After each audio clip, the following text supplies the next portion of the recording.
We go south for the winter, south for the winter.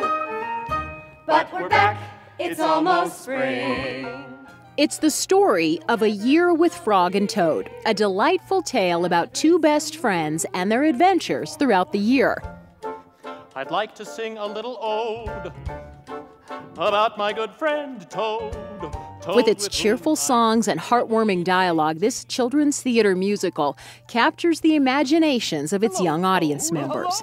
And through a shadow performance, deaf youngsters, too, get in on the fun, in a way they can only find at the Arvada Center. We are the only organization that does shadow interpreting in the whole state, and probably one of the few in the nation. Education Director McVey says the Arvada Center began its shadow tradition back in 1981. So it has made us unique. People look to us to do it.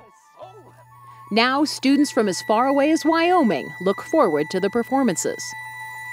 Ding-ding-a-ling, ding-a-ling, is it spring? But what exactly is a shadow performance? It differs from plays that are merely interpreted.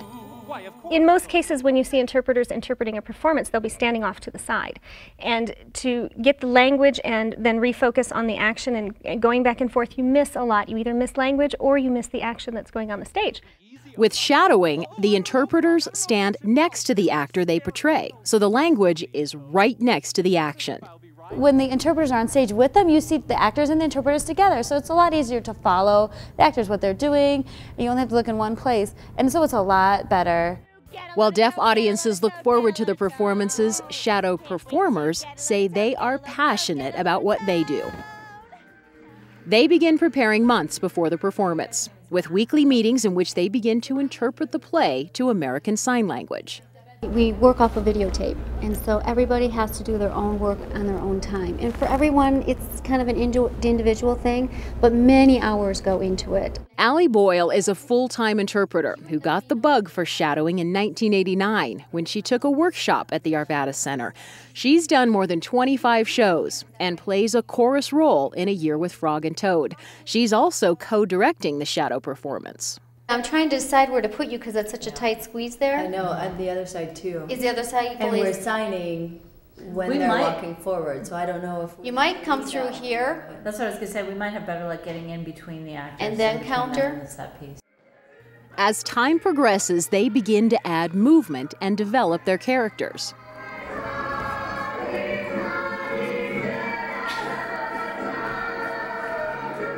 At this stage, they're focused on movement as much as actual signing. We learn their blocking, we learn their choreography, so we are actually doing everything that they do. So we basically have to memorize the show just as much as the actors do.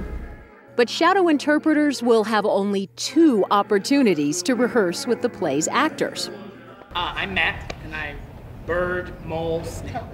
And shadowing is new to many of the actors, who get a demo on what it will feel like to share the spotlight with their shadow. So basically what happens is if I'm walking and talking or whatever, she's going to sign. If I stop, she's going to counter in front if I'm still talking. If not, she will always counter behind me. And she will always be on the outside. Should I say always? Not always. I better not say always. Most of the time. Most of the time, the shadows will be on the outside. Shadow director Lynn Williams is a professional interpreter who's been involved in shadow performances for 20 years. She takes the lead as Allie moves into her performing role. And if I need everything to stop, I will say actors stop. If I'm just hollering at the shadows, just ignore me and keep going.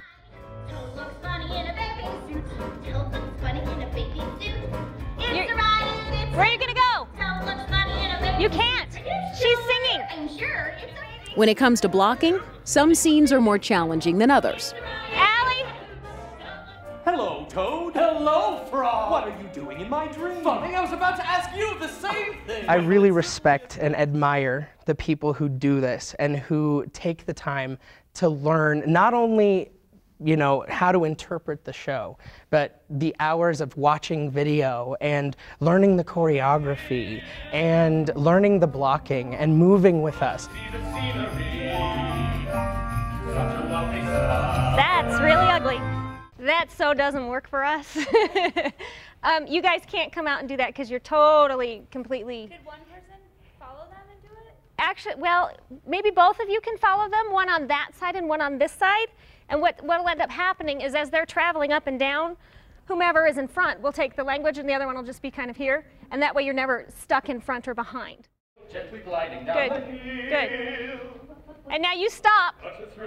And she takes it. It's a thrill to be riding down. I think it'll be okay. Being part of a shadow performance is something that cast members tend to get hooked on. Did it feel weird first time? Oh, it's fun. Oh, good. No, it's great. Good. The shadows have one more chance to work with the actors at a full dress rehearsal with a consultant. Shadows wear dark, simple costumes that mimic the characters they portray, but don't add to the clutter on stage. Well, I'm getting ready to wake up, so you'd better get back to your dream. I'll see you when you wake up. Yes. Katie Kumnick, who shadows the character of Frog, is a full-time sign language interpreter who's been a shadow performer at the Arvada Center for 6 years. Facial expression is a huge part of what we do, and we try and pick up any of the characterizations that are involved. So we try and stand, or also we have to do some of the dances and sign at the same time. So we try and involve everything. Kari Knutson shadows the character of Toad. She currently teaches ASL after studying it for her master's degree at a school for the deaf in Washington, D.C. This is Kari's second Arvada Center production. Toad is grumpy, he's never happy, he's kind of always perplexed by things, or he's like, I'd rather be home eating soup, why are you making me do this? So his whole affect of like, and grumpiness, but he's got a good heart, he loves his friend, so he's not grumpy about everything. Joining them for the dress rehearsal is their sign coach, Michiko Christiansen, who is deaf.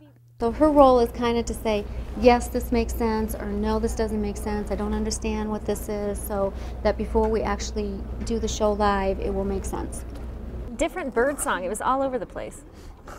You know, it went back and forth, and I need one to come forward and sign. Oh, I think the shadows today did a great job.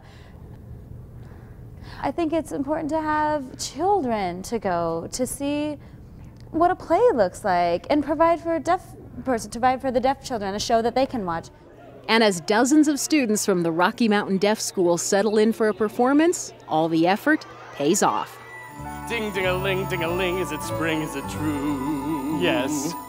Frog, would you please be so kind as to hand me my shoe? Why, of course. Oh, I felt it was comfortable, so I could really understand it, because I wouldn't know what they say, it would just go over my head. So with the shadow interpreters, I understood the sentences, I knew what they were saying.